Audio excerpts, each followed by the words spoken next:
Things can go wrong on holiday abroad, even if you're staying with family. So check it out before you check in. Find out more at gov.uk/knowbeforeyougo.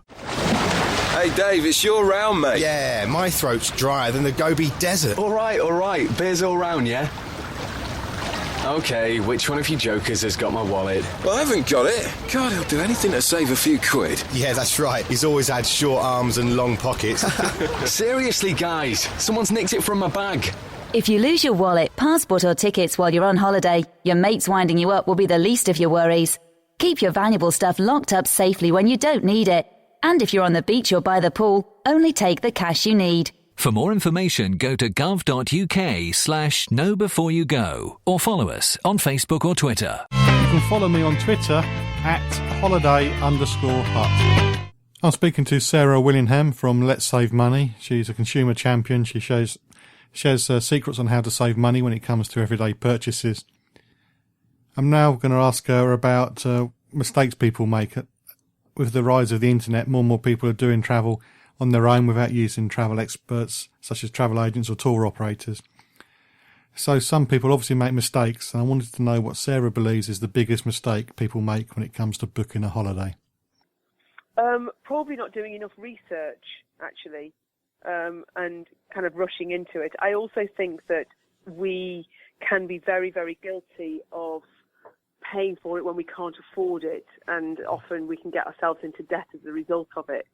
And the best advice I can give to anybody saving for a holiday is or wanting to go on holiday, and this is what me and my girlfriends do every year, is we have a bank account and we put 50 quid a month into this bank account.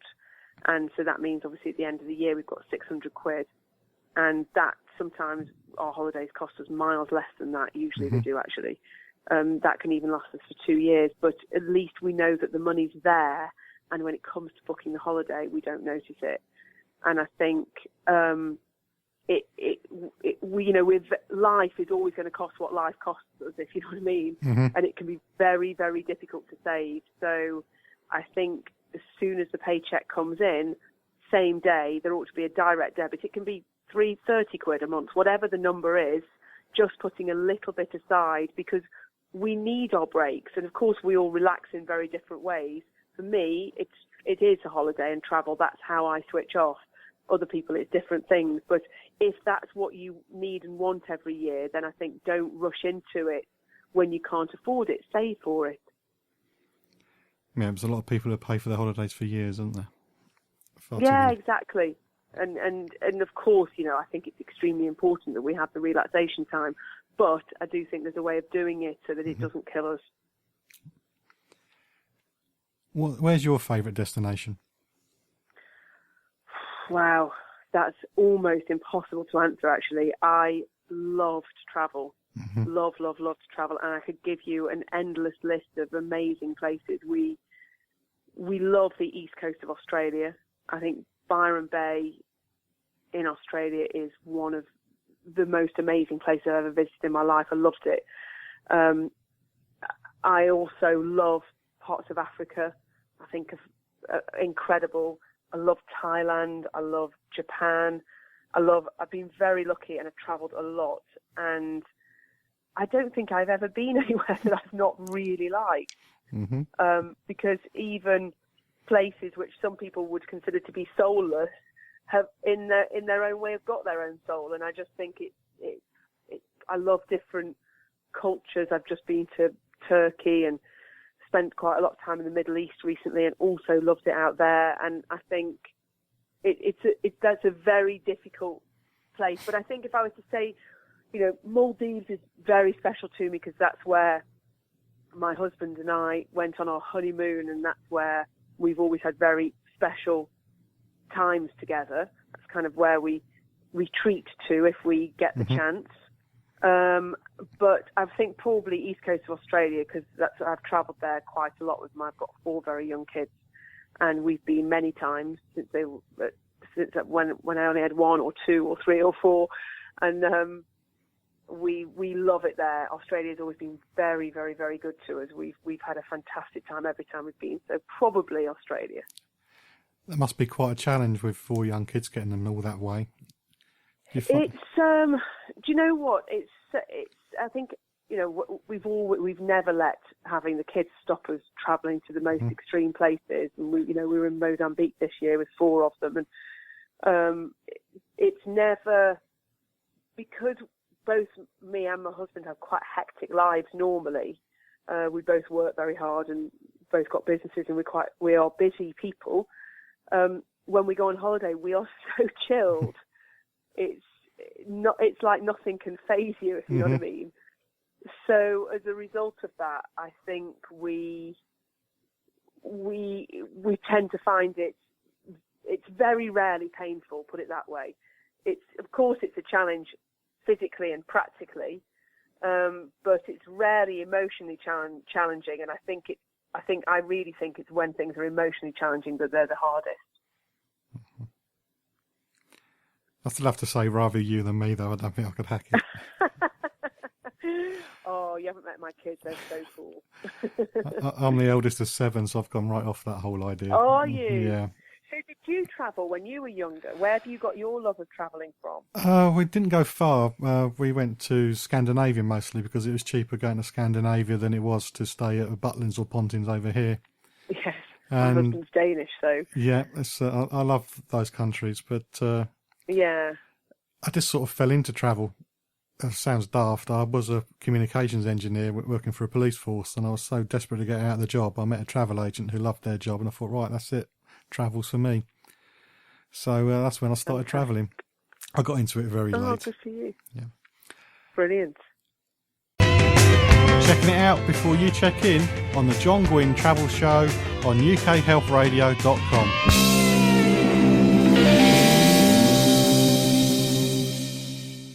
As a money-saving expert, Sarah doesn't get a lottery ticket. She does realise that it is really a waste of money. Although, at the moment, I'm addicted, so I can't give it up. Because I know the one week I don't, that'd be the one week my numbers came up. It was a real big mistake to have the same numbers every week. I should have just gone for random numbers. But that's how they get you. But anyway, I asked Sarah if she did get a lottery ticket, what would she spend her money on when it comes to travelling? What would be her dream holiday? I would travel indefinitely. Yeah. If I had the means to. I'd take my kids out of school for a while, and I would just travel and see everything I could and do everything I could. And at some point, I'm sure I would say enough, and I'd either come home or we'd settle somewhere else. I've no idea, but that's what I would do. That would be my dream holiday, in inverted commas, is to holiday indefinitely. Yes. I had an American family on the show a couple of months ago, and they sold up. They registered their kids in Texas, which meant they could homeschool them, and they were just going to spend the rest of their life home-sitting, going around the country, just sitting and looking after people's homes. Oh, and yeah, brilliant. Yeah. And a networking friend of mine, she's just sold up, and she's doing the same thing. She's in Spain at the minute. She can do all her business over the internet, so she's just said, right, I can do the business wherever I am in the world, and that's what I'm going to do. It does seem ideal. Oh, good for her. But it's... yes, I love it. It's a massive decision to make, isn't it? It is a massive decision to make. I think I'll be surprised if we don't make it at some point. But let's see. Yep. Yes, let's see. It is a big decision to make, because I think financially you've got to sort yourself out. And, obviously if you can still do it when you have an income, then I can see how and why people would do that. But I think, it takes a lot to up sticks and say, I'm gonna go and do something else and try something else.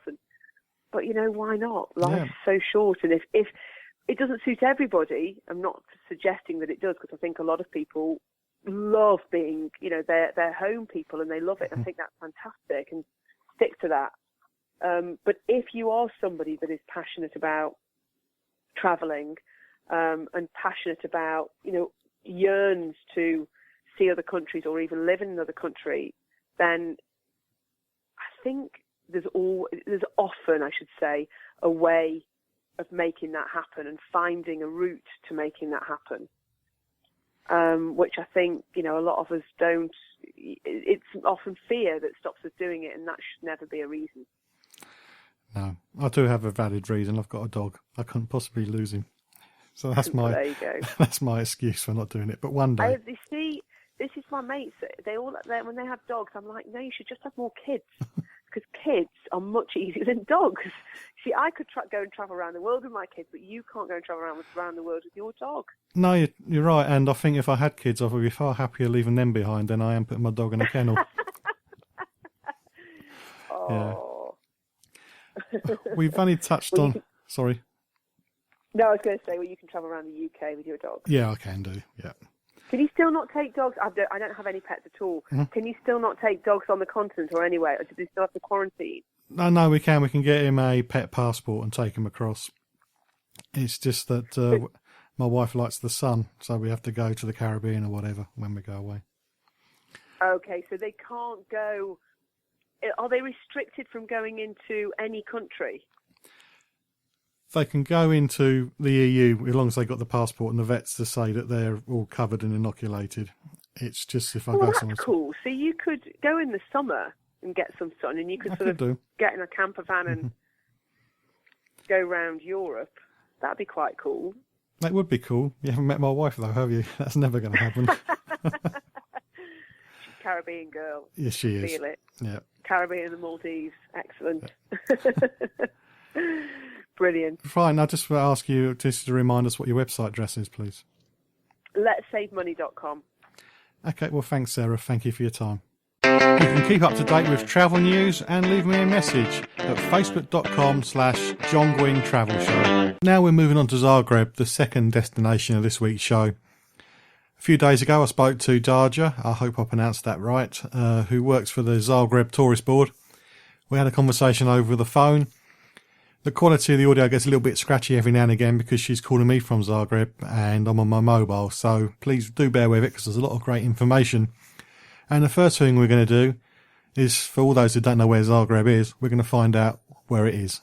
Zagreb is in the Republic of Croatia and it's the capital of Croatia. What's the brief history of the city?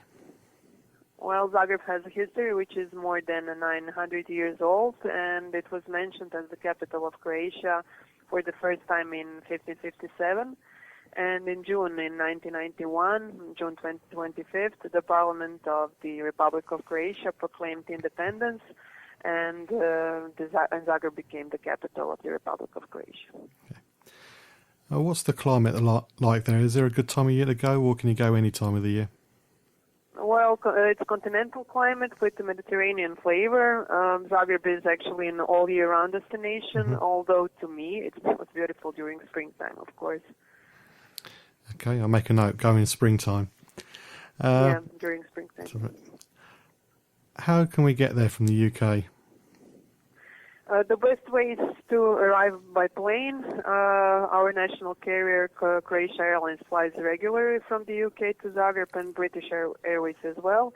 But of course, you can come also by train or car, whichever you prefer. But when we travel to UK, we go by plane, and I would also say to you that if you are coming and decide to go to Zagreb and Croatia, go by plane. It's the quickest way. I'm all for doing things quickly, so I'll go by plane as well. I haven't actually met anybody who's visited the city. Do you get many British visitors each year?